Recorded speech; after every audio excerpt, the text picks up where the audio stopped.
തീർച്ചയായും മഞ്ജുഷ്, ഇതിൽ രണ്ട് മൂന്ന് കാര്യങ്ങളുണ്ട്.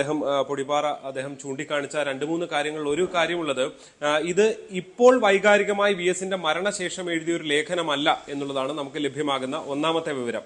രണ്ട്, CPMമായി കഴിഞ്ഞ കുറെ കാലങ്ങളായി കുറുപ്പ് അകന്നു നിൽക്കുന്നു എന്നുള്ളതാണ് മറ്റൊരു കാര്യം.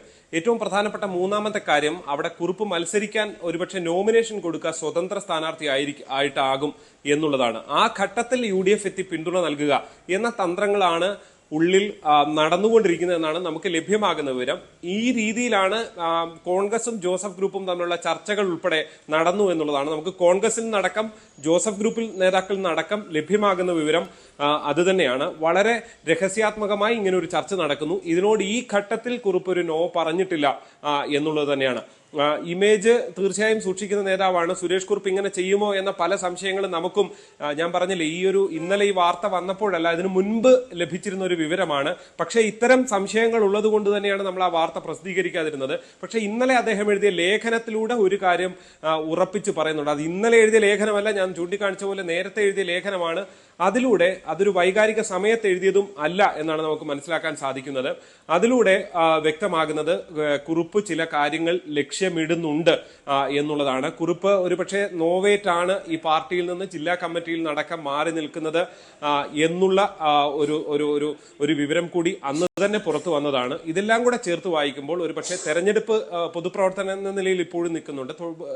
ഒരു സ്വതന്ത്രനായി മത്സരിക്കുന്നു, അവിടെ UDF പിന്തുണ പ്രഖ്യാപിക്കുന്നു. അങ്ങനെ ഫലത്തിൽ ഒരു UDF സ്വതന്ത്രനായി ഏറ്റുമാനൂരിൽ VN വാസവനെ നേരിടാൻ തന്നെയാണ് സാധ്യത എന്നുള്ളതാണ് നമുക്കിപ്പോൾ ഉറച്ച് പറയാൻ കഴിയുന്നത്. മഞ്ജു, ശരി, CPMും ഇത് മുൻകൂട്ടി കാണുന്നുണ്ടാവുമല്ലോ സ്വാഭാവികമായിട്ടും. കാരണം അന്തരീക്ഷത്തിൽ ഈ വാർത്ത വന്നിരുന്നു, പിന്നെ സുരേഷ് കുറുപ്പിന്റെ ലേഖനം. അതുകൊണ്ട് തന്നെ ഇപ്പോൾ വാസവൻ എന്നുള്ളത് ഏറ്റുമാനൂർ മണ്ഡലത്തിൽ ശക്തനാണ്.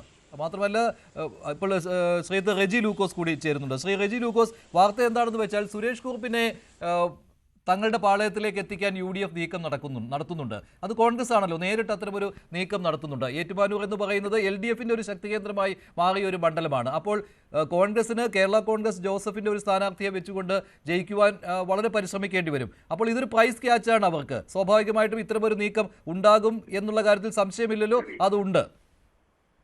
മഞ്ജുഷ, എനിക്ക് അതിനകത്ത് ആദ്യം പറയാൻ തോന്നുന്നത്, സാക്ഷാൽ പിണറായി വിജയനെ കോൺഗ്രസിലേക്ക് അടുപ്പിക്കാനുള്ള ശ്രമം കോൺഗ്രസ് നടത്തുന്നുണ്ടെന്ന് പറയുന്നതിനേക്കാളും അതിനോട് താരതമ്യപ്പെടുത്തിയുള്ളൂ സുരേഷ് അതായത് കുറുപ്പ് സാർ, ഞങ്ങളെ കുറുപ്പ് സാർ എന്ന് വിളിക്കുന്നത്, എന്റെ നല്ല സുഹൃത്ത് അദ്ദേഹത്തിനെ ഏറ്റുമാനൂർ നിയോജക മണ്ഡലത്തിൽ കോൺഗ്രസ് സ്ഥാനാർത്ഥിയായി പരിഗണിക്കുന്നു. ഇന്നലത്തെ മാതൃഭൂമിയിലെ അതായത് ലേഖനത്തിന്റെ പശ്ചാത്തലത്തിലാണ് ഇങ്ങനൊരു വാർത്ത വന്നതാണ് എനിക്ക് മനസ്സിലാക്കാൻ പറ്റുന്നത്. അല്ലെങ്കിൽ നിങ്ങൾ കണ്ടെത്തിയൊരു എക്സ്ക്ലൂസീവ് വാർത്ത.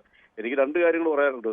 നമ്മളൊരു രാഷ്ട്രീയ നേതാവിനെ കുറിച്ചും അദ്ദേഹത്തിന്റെ രാഷ്ട്രീയ പശ്ചാത്തലങ്ങളെ കുറിച്ചും അദ്ദേഹത്തിന്റെ മനസ്സിന് എന്തെങ്കിലും മാറ്റം ഉണ്ടോ എന്നതിനെ കുറിച്ച് വിശകലനം ചെയ്യുമ്പോൾ ആ രാഷ്ട്രീയ വ്യക്തിത്വത്തെ കുറിച്ച് നമ്മൾ അനലൈസ് ചെയ്യണം.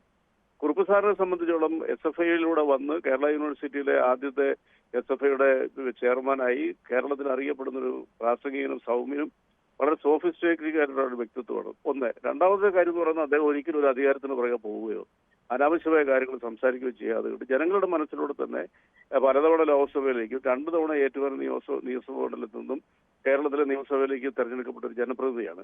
അദ്ദേഹത്തെ സംബന്ധിച്ചോളം ഇത്രയും കാലം ഈ പാർട്ടിക്ക് വേണ്ടിയിട്ട് വലിയ രീതിയിലുള്ള സംഭാവന നൽകുകയും വളരെ സൗമ്യനായ ഒരു രാഷ്ട്രീയക്കാരനായി മുമ്പോട്ട് പോകുന്ന സുരേഷ് കുറുപ്പ് സാറിനെ സംബന്ധിച്ചോളം ഏറ്റുമാനൂർ നിയോജകമണ്ഡലത്തിൽ പെട്ടെന്ന് കോൺഗ്രസ് വേഷധാരിയായി നിയമസഭയിൽ എത്തേണ്ട ഒരു ഗതികേട് അദ്ദേഹത്തിനില്ല. അതാണ് ആ വ്യക്തിത്വത്തിന്റെ പ്രത്യേകത.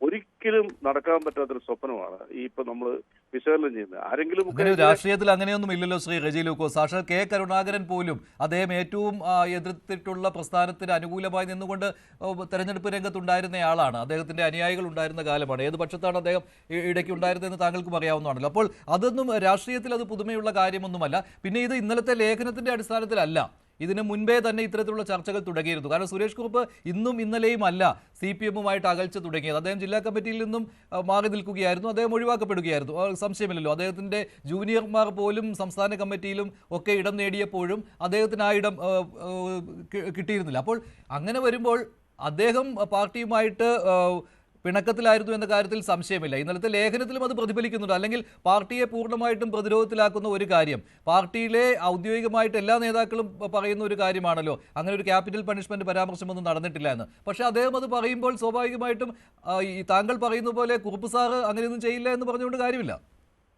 അല്ല, വളരെ വണ്ടർഫുൾ ആയിട്ടൊരു ചോദ്യമാണ് മഞ്ജുഷ് പേനോട് ചോദിക്കുന്നത്. രാഷ്ട്രീയത്തിൽ അങ്ങനെ ഒരു നിത്യശത്രുതയോ നിത്യതാവളോ ഇല്ല.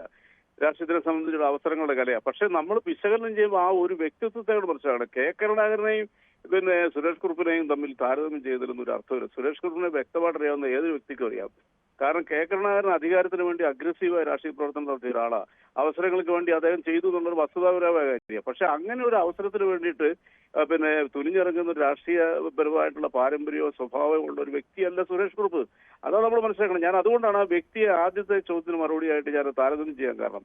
സുരേഷ് കുറുപ്പ്, അതായത് ഇപ്പൊ ഞങ്ങളൊക്കെ കുറുപ്പ് സാർ എന്ന് പറയുന്നത്, കുറുപ്പ് സാറിനെ സംബന്ധിച്ചോളം കുറുപ്പ് സാർ നിങ്ങൾ പറയുന്നത് ശരിയാണ്. കുറുപ്പ് സാർ ഏത് രാഷ്ട്രീയ കക്ഷി ചേർന്നാലും ജനങ്ങളുടെ ഒരു പിന്തുണ ഉണ്ടാവും. കാരണം അദ്ദേഹത്തിന് അത്രയ്ക്ക് അധികം ഇഷ്ടപ്പെടുന്ന ജനങ്ങളാണ്. കേരളത്തിൽ എവിടെ അദ്ദേഹത്തിന് കുറച്ച് വോട്ടുണ്ട്, പ്രത്യേകിച്ച് കോട്ടയം ജില്ലയിൽ.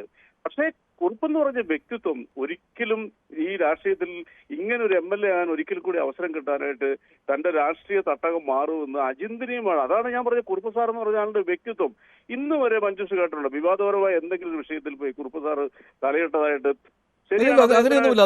അദ്ദേഹം സംശുദ്ധമായ പൊതുജീവിതം നയിക്കുന്നയാളാണ്. അദ്ദേഹത്തെ വേണമെങ്കിൽ അദ്ദേഹത്തിന് പൊട്ടിത്തെറിക്കാൻ പറ്റുന്ന ഒരുപാട് സാഹചര്യങ്ങൾ ഉണ്ടായിട്ടുണ്ട്. താങ്കൾക്ക് അറിയാമല്ലോ, ഒരുപാട് സാഹചര്യങ്ങൾ ഉണ്ടായിട്ടുണ്ട്. പക്ഷേ അദ്ദേഹം അങ്ങനെയൊന്നും പ്രതികരിച്ച് കണ്ടിട്ടുമില്ല. ഏറ്റവും അവസാനം ഈ ഒരു 3-4 മാസം മുമ്പ് അദ്ദേഹം ചില തരത്തിൽ ഒരു പാർട്ടിയുമായിട്ട് അകൽച്ചയാണ് എന്ന് സൂചിപ്പിക്കുന്ന ചില പരാമർശങ്ങൾ നടത്തിയിട്ടുണ്ട് എന്നേ ഉള്ളൂ. പക്ഷേ ഇവിടെ അധികാരത്തിന് വേണ്ടി അദ്ദേഹം പോകുന്നുവെന്നല്ല.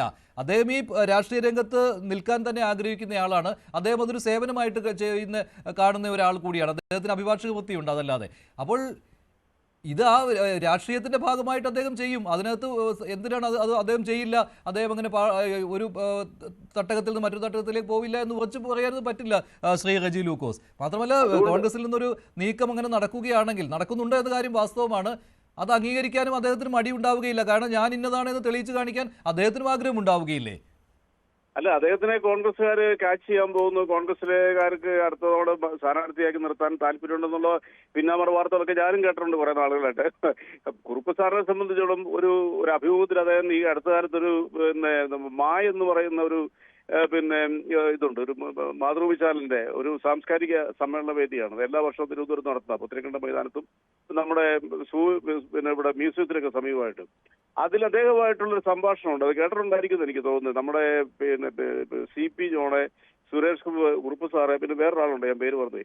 അദ്ദേഹത്തിനോട് ആ കാര്യത്തിൽ ചോദിക്കുമ്പോൾ രാഷ്ട്രീയത്തിലെ സൗഹൃദങ്ങളെ കുറിച്ചൊക്കെ സംസാരിക്കുന്നതിനിടയിൽ അദ്ദേഹത്തിനോട് ഈ കാര്യം കുത്തി ചോദിക്കുന്നുണ്ട് ആ ആങ്കർ. അപ്പൊ അദ്ദേഹം പറഞ്ഞ മറുപടി വളരെ സരസനാണ്. പുള്ളി പറഞ്ഞത് ഞാൻ നിശബ്ദമായ രീതിയിൽ വലിയ വെള്ളമൊന്നും ഇല്ലാതെ കൊണ്ട് രാഷ്ട്രീയ പ്രവർത്തനം നടത്തുന്ന ആളാണ്. ആ ശൈലി തന്നെ ഞാൻ അങ്ങനെ മുമ്പോട്ട് പോകുന്നു പറയുന്നതിനകത്ത് എല്ലാ അർത്ഥങ്ങളും ഉണ്ട്.